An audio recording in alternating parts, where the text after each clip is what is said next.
তার উপর করা যেতে পারে?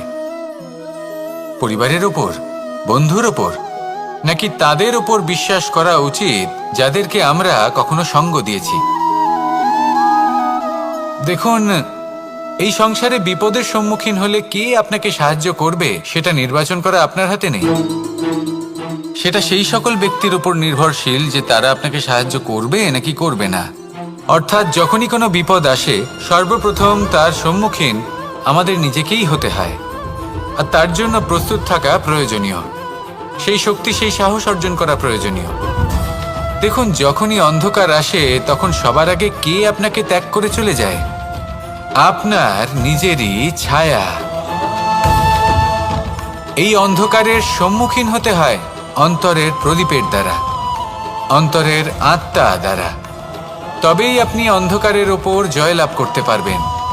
সেই জন্য যে বিপদই আসুক না কেন, নিজেকে তার জন্য প্রস্তুত রাখা উচিত। সেই সাহস নিয়ে আসুন। এমন কোনো বিপদ নেই যা আপনাকে ভেঙে দিতে পারে। আসুন আমার সাথে ভালোবেসে বলুন, রাধা রাধা। মানুষ সবসময় চায় যে তার জীবনে যেন কখনো কোনো সমস্যাই না আসে। সে চায় তার জীবন যেন শুধুমাত্র শান্তি এবং সুখের দ্বারা পূর্ণ থাকে। কিন্তু এই চাহিদা অনুচিত কিছু নয়। আমরা সবাই এটাই চাই যে জীবনে সুখ থাক, শান্তি থাক।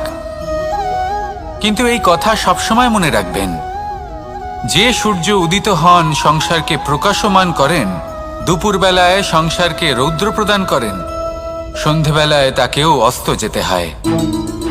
এবার আমাদের জীবন চক্র কিছুটা এরকমই।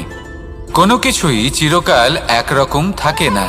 কখনো এই নদীকে দেখুন, যা বয়ে চলেছে। এই নদী যা বয়ে চলেছে তার পথেও অনেক বিপদ আসে। বড় বড় পাথরের সম্মুখীন হয়ে তাকেও সামনে এগিয়ে যেতে হয়। একটি পুকুর যা চারদিক থেকে ঘেরা, তার জীবনে কিন্তু কোনো সমস্যা নেই।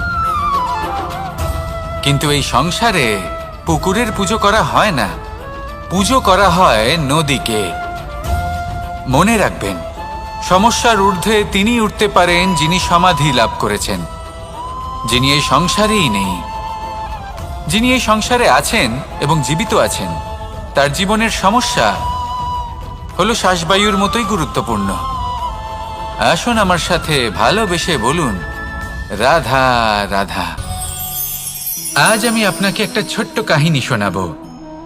একবার আমি, রাধা আর দাদা, আমরা তিনজনে মিলে লুকিয়ে একটা উপবনে গেলাম আম পেড়ে খেতে। অনেক পরিশ্রম করে আমরা ওখানে পৌঁছলাম আর আমরা আশ্চর্যচকিত হয়ে গেলাম এটা দেখে যে এবার